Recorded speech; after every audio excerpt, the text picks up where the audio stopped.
Splat the Cat I scream for ice cream. On the school bus, Splat the Cat beamed on the back of the bus. His class was on a field trip to the ice cream factory.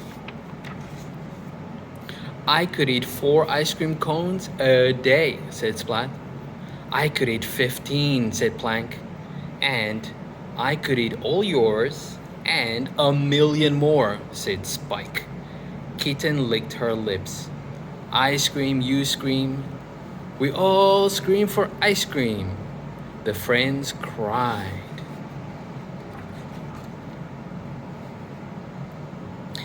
At the ice cream factory, ice cream swirled in big vats. Pipes steamed, nozzles gleamed. Wow, said Splat. What a dream! The factory manager greeted them. I'm Mr. Jellybean, he said. Who wants a tour? Hooray, said the cats. Ice cream, you scream, we all scream for ice cream. Mr. Jellybean led the class to the back room. The cats' faces fell. There was a chalkboard, desks, chairs, but no ice cream to be seen. Mr. Jellybean cleared his throat. First, let's talk freezers, he said. Some are big, some are small, all are extremely cold. Mr. Jellybean talked and talked. He seemed to love this freezer theme, but the cats did not. Their eyes glazed over. Their heads drooped. Splat began to daydream that he was making ice cream. He closed his eyes. He leaned against the big red button. Beep!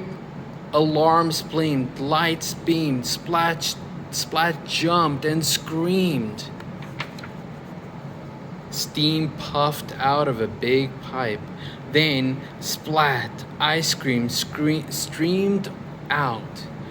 It became a huge ice cream wave.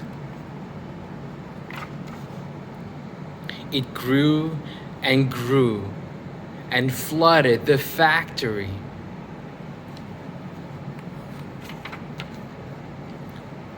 Now that's a lot of ice cream, said Plank, taking a taste. Yum. What happened? Mr. Wimpy Dimples asked. I don't know, said Splat, from under the chocolate chips. The class cleaned themselves up. Mr. Wimpy Dimple counted heads. Everyone was there except Seymour. Splat screamed. I have to find Seymour, he said. He ran back toward the door. Wait, Kitten cried. We'll come with you. We're a team after all. Inside the team checked the ice cream mess. Let's look, they said. Be careful, Splat said.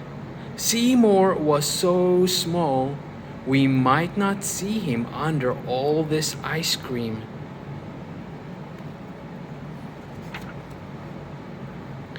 With brushes and buckets, the cats cleaned and ate their way into the factory.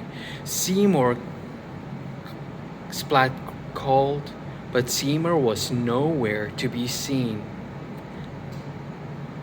Then the team cleaned and ate their way through the next room. Seymour! Splat called again. The team continued until the factory gleamed, but it seemed Seymour was nowhere.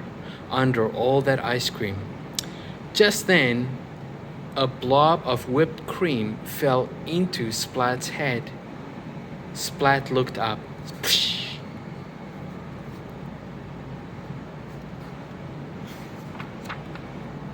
There was Seymour. He was way up on the beam. He couldn't call out. His mouth was too full of ice cream. Seymour leaped into Splat's paws. Then Mr. Jellybean thanked the team. The factory is so clean. How can I repay you? Would you like some ice cream? The cats all groaned. No more ice cream. They said, for now, whispered Seymour, for now.